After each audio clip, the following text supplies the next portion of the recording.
कई बार ऐसा होता है ना कि सफर में हमें कुछ चेतावनियां मिलती हैं और उन्हें नजरअंदाज करना बहुत भारी पड़ जाता है। ये कहानी बिल्कुल वैसी ही एक रात की है, एक ऐसी रात जब दोस्ती निभाने की जिद डर से और अनसुनी चेतावनियों से जा टकराई। तो चलिए आज ओडिशा के एक सुनसान हाईवे पर घटी उस बेहद अजीब घटना की परतें खोलते हैं। जरा सोचिए, आप सफर शुरू करने ही वाले हों और कोई अजनबी आकर आपसे ये कहे। ये शब्द कहानी के मेन कैरेक्टर चंद्रकांत के कानों में पड़े और ये आने वाले खतरे का पहला बहुत ही अजीब सा इशारा बन गए। सवाल ये है कि आखिर इस हिम्मत की दाद दी क्यों जा रही थी? क्या था उस रात में ऐसा? तो सवाल ये उठता है कि आखिर कैसे ये दो दोस्त अंधेरा होने के बाद एक ऐसे रास्ते पर पहुंच गए जहां दिन में भी लोग जाने से कतराते हैं। आइए कहानी को बिल्कुल शुरू से समझते हैं कि उस रात हुआ क्या था।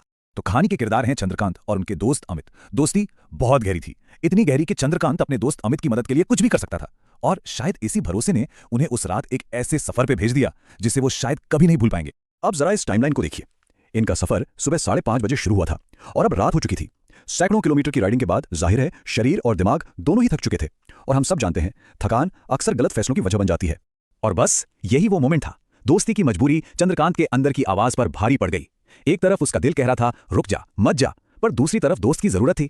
और इसी कश्मकश के बीच उनकी बाइक उस अंधेरे हाईवे की तरफ बढ़ चली और ऐसा लग रहा था मानो सिर्फ चंद्रकांत का दिल ही नहीं बल्कि पूरा का पूरा रास्ता उन्हें रोकने की कोशिश कर रहा हो। उन्हें एक के बाद एक कई साफ इशारे मिले कि आगे बढ़ना बहुत खतरनाक है।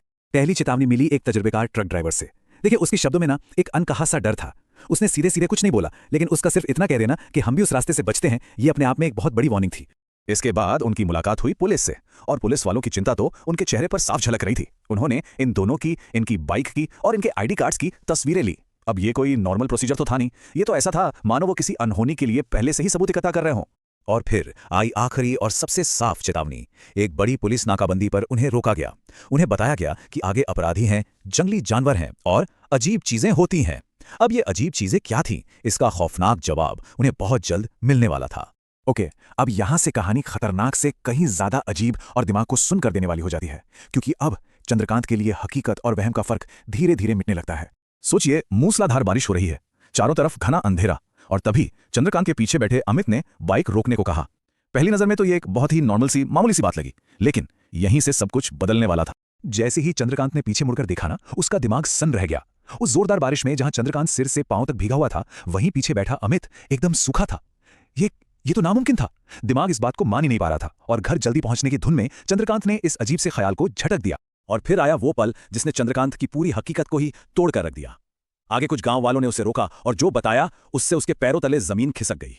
उन्होंने कहा कि वो मीलों से अकेला ही बाइक चला रहा है, वो पूरी तरह से अकेला था। कुछ देर बाद असली अमित भी वहां पहुंच गया। पता चला कि उसे पुलिस ने दूसरी चेक पोस्ट पर ही रोक लिया था। अब सोचिए, दोनों दोस्तों के मिलने पर राहत की सांस लेने के बजाय डर और भी ज्यादा बढ़ गया। अगर असली अमित पीछे छूट गया था तो फिर चंद्रकांत की बाइक पर उसके पीछे बैठकर वो कौन था? तो अब दोनों दोस्त एक साथ तो थे, लेकिन वो पहला रहस्य वो अभी भी अनसुलझा था और अब वो जंगल के सबसे घने, सबसे खौफनाक हिस्से में दाखिल हो रहे थे, जहां असली कहानी उनका इंतजार कर रही थी। और फिर वही हुआ जिसका डर था। ठीक बीच जंगल में एक खड़ी चढ़ाई पर उनकी बाइक बंद हो गई। अब चारों तरफ घना अंधेरा, दूर दूर तक कोई मदद नहीं और वो पूरी तरह से उस जंगल के रहमो करम पर थे। कुछ दिखाई देने से भी पहले उन्हें किसी मौजूदगी का एहसास होने लगा। चढ़ाई पर बाइक अचानक पत्थर जैसी भारी हो गई और ताज्जुब की बात यह कि ढलान पर भी ऐसा लग रहा था जैसे कोई अनदेखी ताकत उसे पीछे खींच रही हो। और फिर अमित की डरी हुई फुसफुसाहट ने इस खौफ को और बढ़ा दिया। और तभी कोहरे को चीरती हुई वो सामने आई। सफेद कपड़ों में एक औरत, जिसके लंबे बाल उसके चेहरे को ढके हुए थे। वो धीरे धीरे सड़क पार करके आई और उनके ठीक सामने बस 30 मीटर की दूरी पर जमीन पर बैठ गई। इसके बाद जो हुआ उसे देखकर दोनों दोस्तों की सचमुच रूह कांप गई। उस औरत ने एक बोरी खोली जिसमें से उसने एक छोटे बच्चे का कंकाल निकाला, उसे अपनी गोद में रखा और उस पर हल्दी लगाने लगी। फिर उसने उस पर फूलों की माला डाली और जोर जोर से बिलक बिलक कर रोना शुरू कर दिया। पूरे 20 मिनट। जरा सोचिए, डर के साए में वो 20 मिनट काटना कैसा रहा होगा जब वक्त जैसे रुक सा जाता है। वो दोनों बस पत्थर बन चुके थे, हिलने तक की हिम्मत नहीं थी, बस उस खौफनाक मंजर को देखने पर मजबूर थे। जैसे तैसे हिम्मत जुटाकर उन्होंने बाइक स्टार्ट की और वहां से भागे।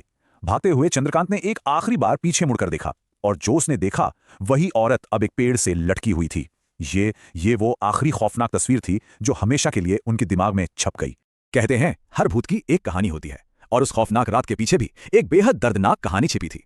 एक ऐसी कहानी जिसने डर को दुख में बदल दिया। बाद में गांव वालों से पता चला कि वो कोई बुरी आत्मा नहीं बल्कि एक मां का दर्द था। एक मां जिसने उसी सड़क पर एक एक्सीडेंट में अपने पति और अपनी 7 महीने की बच्ची को खो दिया था और उसी दुख में उसने अपनी जान दे दी थी। वो शायद बस अपने बच्चे के साथ अपने आखिरी पलों को बार बार जी रही थी। तो उस औरत की दर्दनाक कहानी तो समझ में आती है, लेकिन एक सवाल आज भी वहीं का वहीं है। अगर वो एक दुखी मां की आत्मा थी, तो फिर वो पहली शक्ति कौन थी? वो कौन था या क्या था जो अमित बनकर चंद्रकांत के साथ मीलों तक आया था? क्या वो उसे जानबूझकर उस औरत तक ले जा रहा था, या उसका मकसद कुछ और ही था? शायद कुछ राज राजी रहे तो बेहतर होता है।